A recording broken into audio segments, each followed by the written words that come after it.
Hei, apakah kamu pernah berkeinginan untuk menyelami dasar samudra yang paling dalam? Baiklah, kamu berkesempatan melakukannya hari ini. Seberapa lama kamu sanggup menahan napas? Hanya sebentar, jangan khawatir. Masuklah ke kapal selam milikku dan bergabunglah dalam ekspedisi menuju tempat yang paling dalam di dunia. Siap? Mari menyelam.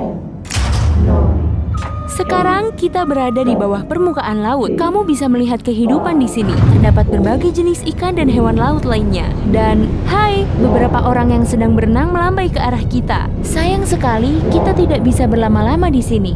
Dadah! Pada kedalaman 20 meter, dunia baru mulai terlihat. Terumbu karang di perairan dangkal nan cantik berada tidak jauh dari bibir pantai. Dan hai, kita bertemu orang lagi di sini. Mereka adalah para penyelam. Tekanan air membuat para penyelam harus menggunakan perlengkapan khusus. Pada kedalaman 40 meter, kita harus berpamitan pada para penyelam yang sedang menikmati keindahan bawah laut. Ini adalah kedalaman maksimum yang diperbolehkan bagi mereka. Hati-hati teman-teman, kedalaman 60 meter. Dan ini dia paus orca pertama. Paus-paus ini hidup di perairan yang relatif dangkal. Habitat paus jenis orca ini dapat ditemui hampir di semua laut dan samudra di dunia. Hei, tahukah kamu, pada rantai makanan di ekosistem laut, paus orca adalah predator pada tingkatan teratas? Itu berarti mamalia laut ini tidak punya predator alami, sehingga tidak ada yang dapat memangsanya. Pada kedalaman 70 meter, kita dapat menemukan hiu paus.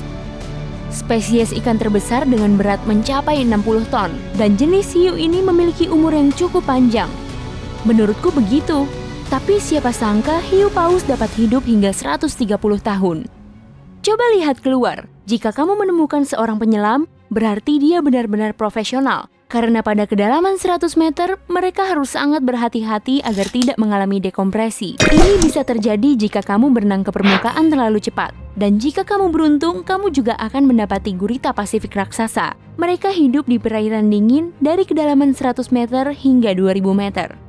Dan sekarang kita baru saja memasuki bagian gelap samudra. Pada kedalaman 150 meter, hanya 1% cahaya dari permukaan yang dapat mencapai kedalaman ini. Sisanya telah diserap oleh air laut. Semakin dalam, maka akan semakin gelap. Hei, lihat! Pada kedalaman 200 meter, terdapat ikan or raksasa mengelilingi kapal selam yang kita tumpangi. Ini yang sering orang lihat sebagai penampakan ular laut. Ikan ini memang seperti ular. Terkadang ikan or berenang ke permukaan. Ini membuat para pelaut dan perenang ketakutan. Tidak heran, panjangnya dapat mencapai 11 meter. Cukup untuk membuatku gemetar ketakutan. Baiklah, sekarang kita berada di kedalaman 300 meter. Dan, tunggu, makhluk apa itu? Besar, ceking, dan bergerak aneh di luar sana? Oh, aku tahu, itu kepiting laba-laba Jepang. Kamu pasti bingung, kenapa disebut laba-laba? Begini, coba lihat kaki-kakinya. Kamu pasti langsung mengangguk setuju. Omong-omong, mereka hampir tidak memiliki anggota tubuh apapun selain sejumlah kaki. Tubuh kepiting jenis ini biasanya hanya berukuran 0,5 meter. Kita menyelam semakin dalam sekarang. Dan pada kedalaman 500 meter, kamu akan melihat paus biru terakhir yang kita temui. Tidak, ini bukan satu-satunya paus biru. Maksudku, ini adalah kedalaman maksimum yang dapat mereka lalui. Paus-paus ini tidak harus menyelam sedalam itu untuk mencari makanan yang biasanya berada di perairan dangkal. Namun mereka masih bisa menyelam hingga kedalaman tersebut. Mungkin hanya untuk menunjukkan betapa hebatnya mereka. Lagi pula, paus biru adalah makhluk terbesar yang pernah hidup di bumi, baik di laut maupun di darat.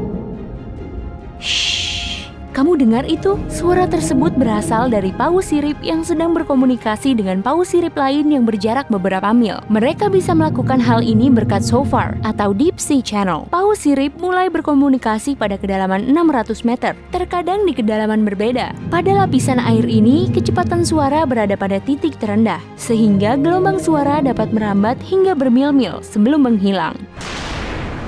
Pada kedalaman 830 meter, kita telah sampai pada titik di mana Burj Khalifa, bangunan tertinggi di dunia, akan tenggelam seluruhnya jika dibangun di bawah laut. Hei, mari kita coba. Sekarang kita memasuki bagian yang sangat menarik dari samudra, di mana cahaya matahari tidak dapat tembus sama sekali dan berbagai makhluk aneh hidup di dalamnya. Salah satunya adalah cumi-cumi raksasa. Iya, jenis cumi-cumi yang sangat legendaris. Cumi-cumi ini hidup di kedalaman 900 meter. Bayangkan, seekor hewan bermata seukuran frisbee. Paus kepala kotak selalu memburu cumi-cumi raksasa ini, namun mereka bisa melawan. Sungguh pengalaman yang menakjubkan jika dapat melihatnya. Dan disinilah kegelapan pekat akhirnya menyelimuti kita. Zona tengah malam. Tekanan di sini sangat besar. Saking besarnya, jika kamu berada di sini tanpa kapal selam, kamu akan remuk hanya dalam 2 detik. Selain itu, kamu tidak bisa melihat apapun. Bukan ide yang bagus. Omong-omong, pada kedalaman 1100 meter, terdapat West Mada, salah satu gunung api terdalam di dunia. Erupsi terakhir West Mada terjadi pada tahun 2009. Dan peristiwa ini berhasil didokumentasikan oleh kapal selam tanpa awak. Ke bawah lagi, kita dapat menyaksikan hiu putih raksasa yang sangat ganas. Predator terganas ini merasa nyaman berada di kedalaman tersebut. Penglihatan hiu putih agak buruk. Mereka bergerak mengandalkan penciuman. Jadi mereka tidak memerlukan cahaya matahari untuk mencari mangsa. Aku tidak melihatmu, tapi tetap bisa memangsamu.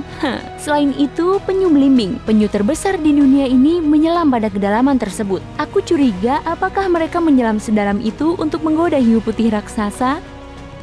Lihat jaring-jaring raksasa itu. Itu berarti kita sekarang berada di kedalaman 1500 meter di mana metode menjaring semuanya digunakan. Jaring-jaring tersebut akan diseret sepanjang dasar laut dan menangkap apapun yang bisa ditangkap. Coba renungkan betapa hal ini sangat merugikan kehidupan bawah laut. Pada kedalaman 1830 meter, jika kita sedang berada di Grand Canyon, ini adalah titik terendahnya. Bayangkan seluruh ceruknya terisi penuh dengan air. Dengan begitu, kamu akan mendapat gambaran yang sempurna. Sekarang, jika kita sangat berhati-hati, kita bisa menyaksikan ikan naga hitam di kedalaman 2000 meter. Makhluk menyeramkan yang hidup di bagian samudera yang dalam dan gelap. Dan percayalah, lebih baik pergi dari sini. Ikan itu terlihat seperti sesuatu di film horor, dan kuharap dia tidak pernah melintas di depanku. Pada kedalaman 2250 meter, kita akan berpisah dengan paus kepala kotak. Ini adalah kedalaman maksimum yang mampu mereka lalui. Dan sejujurnya, hiu-hiu itu tidak punya urusan di tempat ini. Mungkin mereka berburu ikan naga hitam, tentu saja. Atau jangan-jangan mereka malah diburu? Tidak mungkin. Paus kepala kotak terlalu besar. Panjangnya dapat mencapai 19 meter. Ini membuatnya menjadi paus bergigi terbesar di dunia. Tidak banyak makhluk yang dapat melawannya.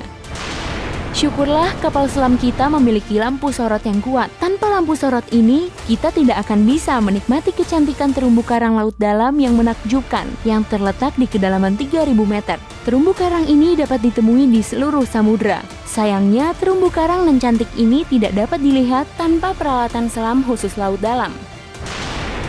Baiklah, jauh lebih dalam lagi, 3.700 meter di bawah permukaan laut, kita mencapai kedalaman rata-rata samudera di dunia. Mulai sekarang, ekspedisi ke kedalaman yang sesungguhnya dimulai. Dasar laut secara umum telah kita lalui. Sekarang waktunya mempelajari zona abisal. Aku tidak akan mengatakan jangan takut, karena makhluk-makhluk laut dalam yang paling mengerikan hidup di sini, di bawah zona tengah malam. Bukan cuma itu, tekanan di batas teratas zona abisal, yaitu 4000 meter, terasa seperti seluruh resimen gajah menginjakmu. Kamu bahkan tidak akan sempat merasakannya. Pada kedalaman 4500 meter, monster paling mengerikan di dalam mimpi burukmu muncul. Misalnya ikan sungut yang siap menghantui siapapun. Giginya yang panjang dan bengkok dengan antena di kepalanya yang dapat menarik perhatian mangsa sudah cukup membuat orang yang paling berani sekalipun merasa takut. Atau mungkin yang lebih menyeramkan, makhluk yang disebut ikan berperut monster. Ikan ini seperti monster belut dan memiliki perut yang sangat elastis. Ikan berperut monster dapat menelan mangsa yang berukuran 2 kali lebih besar darinya. Bagaimana denganmu? Kalau aku lebih baik mematikan lampu dan tidak melihat apapun di kedalaman samudera ini. Apa? Kamu ingin melihat semuanya? Baiklah jika kamu memaksa.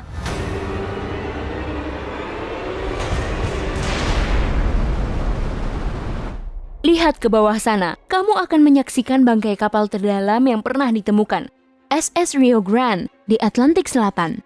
Kapal ini tenggelam pada tahun 1941 dan berada di kedalaman 5.760 meter. Tidak heran jika kapal ini baru ditemukan 55 tahun kemudian. Dan sekarang bagian terdalam dan tergelap samudera segera dimulai. Kita sedang menyelam ke dalam Palung Mariana. Secara resmi, palung ini dimulai pada kedalaman 6.000 meter. Tempat ini adalah tempat yang paling tidak tereksplor, sekaligus tempat yang paling diminati oleh para ilmuwan dan petualang.